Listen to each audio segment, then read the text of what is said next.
I still remember the first time I held Jason in my arms.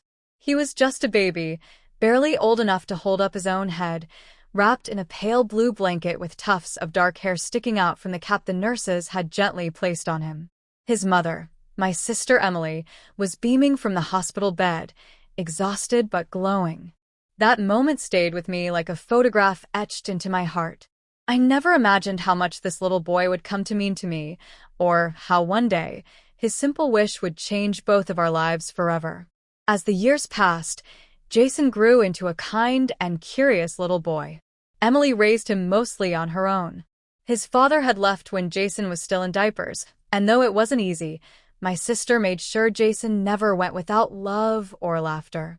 I lived a few hours away in a quiet suburb outside Dallas. I had my own life, steady job, peaceful home.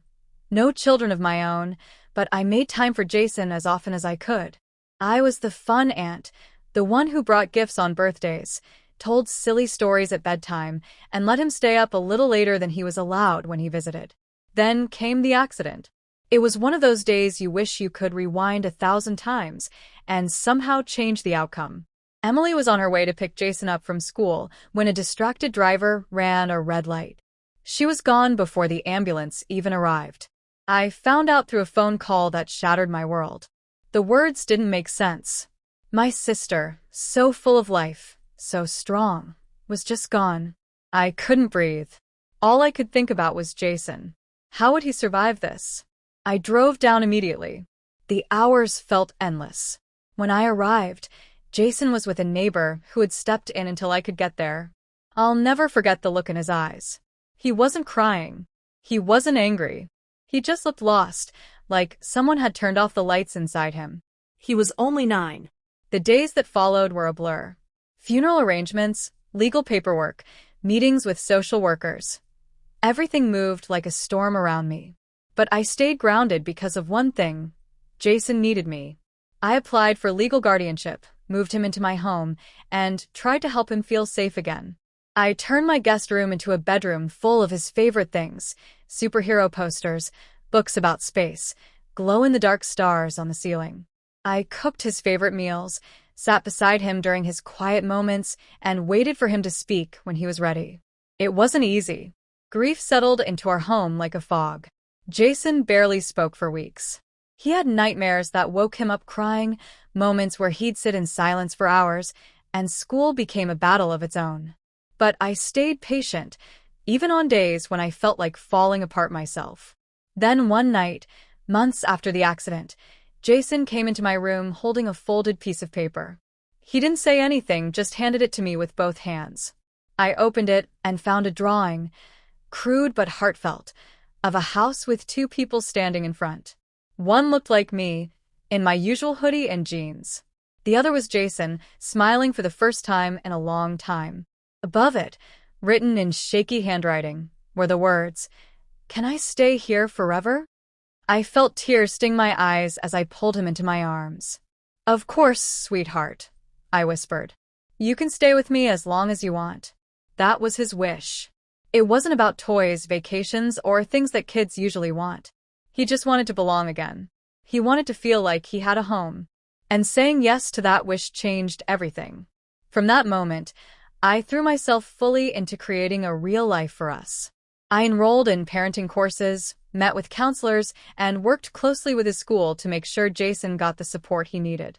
We found a family therapist who helped us both navigate the grief that still weighed heavily on our shoulders. Slowly, Jason started to come back. He smiled more. He made a friend at school. He started drawing again, his way of expressing what he couldn't always say out loud. I learned more about being a parent in those first few months than I ever thought possible. There were hard days, tantrums, tears, sleepless nights, but there were also moments of pure joy. The first time he called me Aunt Maggie again after weeks of silence, the first time he laughed at a movie we watched together, the first time he ran to hug me when I picked him up from school. Every little sign of healing was a victory. We had our own traditions now: Saturday pancake breakfasts, Sunday evening movie marathons, and walks around the lake near our home. Jason developed a love for astronomy, and I bought him a telescope for Christmas. We'd sit in the backyard wrapped in blankets, looking at the stars, and he'd tell me about the galaxies he wanted to visit someday. "Do you think Mom can see the stars from heaven?" he asked one night. I nodded, holding back tears. "I think she's watching you every night." One spring afternoon, almost a year after Emily's passing, I got a call from Jason's school. He had written an essay for a class project called My Hero. I drove over, curious and a little nervous. His teacher handed me the paper. Jason had written about me. He talked about how I had shown up when he was scared and alone, how I made him feel safe again, and how I never gave up on him even when he was hard to handle. I cried right there in the hallway. That night, I tucked him into bed and said, "Thank you for writing that. It means more than you know." He looked up at me and said, "Thank you for saying yes." Looking back, I never thought I'd raise a child. I never thought I had it in me. But love changes you. It stretches your heart in ways you can't imagine until you're in the middle of it. Jason's wish wasn't just about living in my house. It was about having someone who would show up day after day, no matter what. And in saying yes to him, I found a purpose I never knew I needed. Now, 3 years later, Jason is thriving. He's 12, full of life, and planning to build rockets one day. Our life isn't perfect, but it's filled with love, and that's what matters most. Every now and then, I find old drawings tucked away in books or under his bed, tiny reminders of that wish and the promise I made.